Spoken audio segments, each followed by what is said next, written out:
Sounds great. Um, well, it's great to be with you all and to have an opportunity to talk about our work. It's been so great to hear about everybody else and what you've been up to.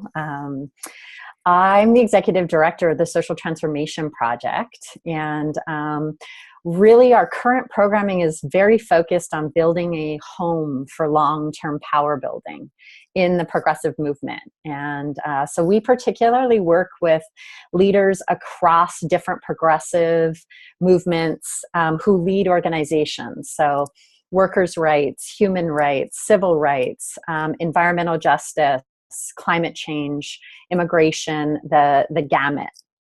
And our programs support them to come together and create compelling and substantive long-term vision and strategy to demonstrate and measure how they build power, to develop rich and deep shared analysis together, to really be able to connect that long-term thinking to short-term results, to what they're doing in the here and the now in their work, and to execute rigorous experiments that forge innovation towards those North Stars, towards that those big visions, and to really have the kind of rapid learning that they need to be emergent and to continue moving forward in ways that are new and powerful, and to share that learning.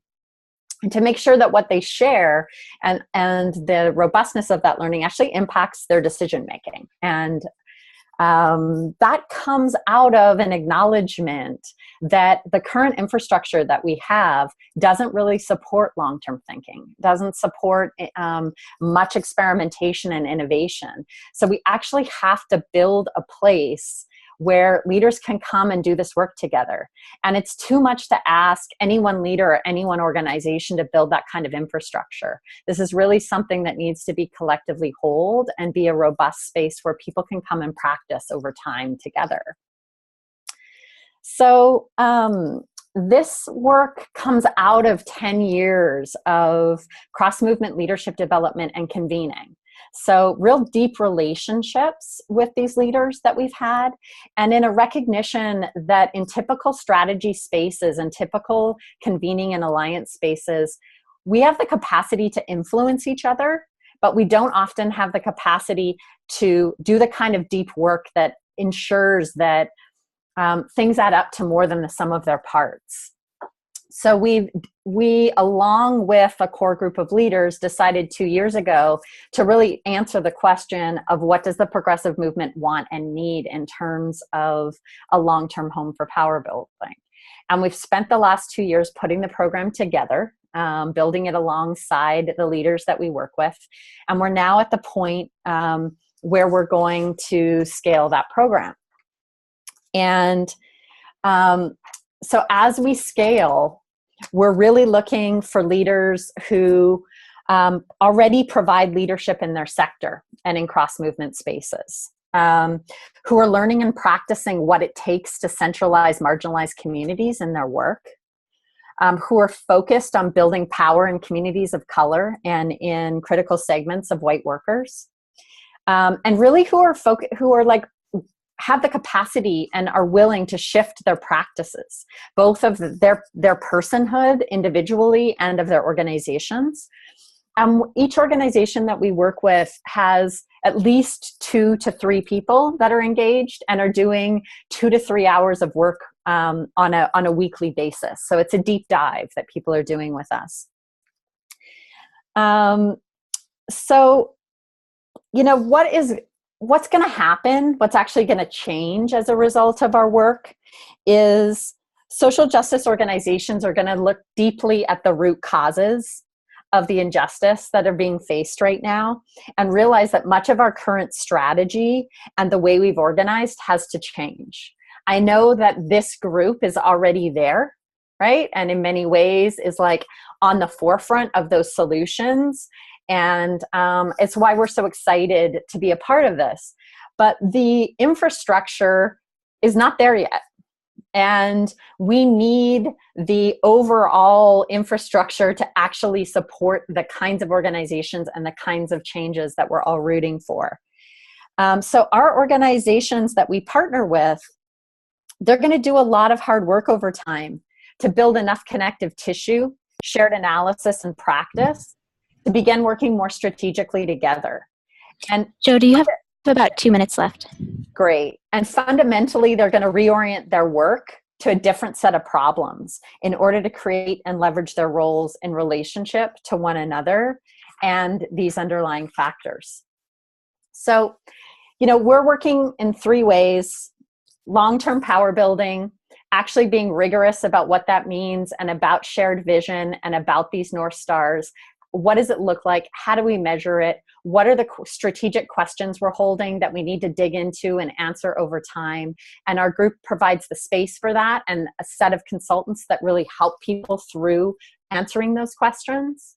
And then that helps inform our rigorous experimentation process that we support leaders to go through so that they can build the muscles both individually and inside their organizations to make progress towards that, to grapple with that complexity.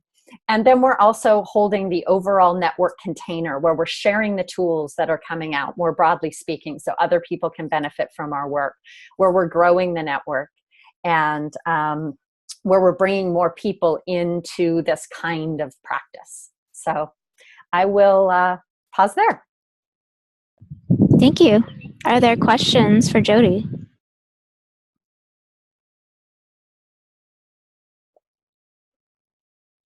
There. Yeah, Jody, can you give us an example of one of the main problems that you see with the structure now that you'd like to address? Oh my goodness, yes. So one, we're not working at root causes and we're in silos. If you look at the majority of the established progressive movement right now. So if we look at the effects of racism, of patriarchy, of the way that the economy is structured right now, and what the impacts are on our environment, right? All of that actually requires digging into root cause and creating shifts and changes. And unless we're focused on what that can look like collectively, we're not going to get there. And so for us, when we're convening these leaders, unless we're able to get under the surface, again, we can influence. We can have the NAACP come out in support of same-sex marriage. We can have the LGBT community in support of the movement for Black lives. But if we're not actually pooling our resources and getting at what is underneath that, we're never actually going to see the structural change. So that includes changing how funding's happening. That includes changing the range of site that leaders are looking at in terms of where they're plotting their strategy. And that looks like the day-to-day work of organizations actually changing. Great. Is there another question for Jody?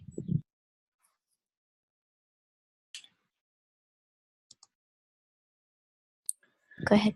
I guess, yeah, I'm wondering if you could give a specific example of some part of your methodology that you use in working with these leaders that would help to make it more kind of concrete for me. Yeah. So right now, the core group of leaders that we're working with, what they need in order to clarify the North Star, one of the key questions is, what does it actually mean to centralize marginalized communities? Because that means something quite different for 350.org than it does for Asian Pacific Environmental Network, than it does for Forward Together, it does with Jobs for Justice. So we're actually have a storyteller and a data visualization person interviewing each one of these organizations, getting super clear on what it means to them to centralize marginalized communities. What are their strategies? What have they learned? So we can synthesize that, come together at the beginning of June, have a deep dive into what it actually takes to do that in our work, to share all of that learning, and then to commit to concrete experiments inside each one of these organizations that they're going to start, like, what are their big strategic questions around this, and how do they actually start to implement and learn things about them in the here and the now. Thank you. Great. Thanks, Jody. And that's about all the time we have for questions. Dawn, are you ready to present?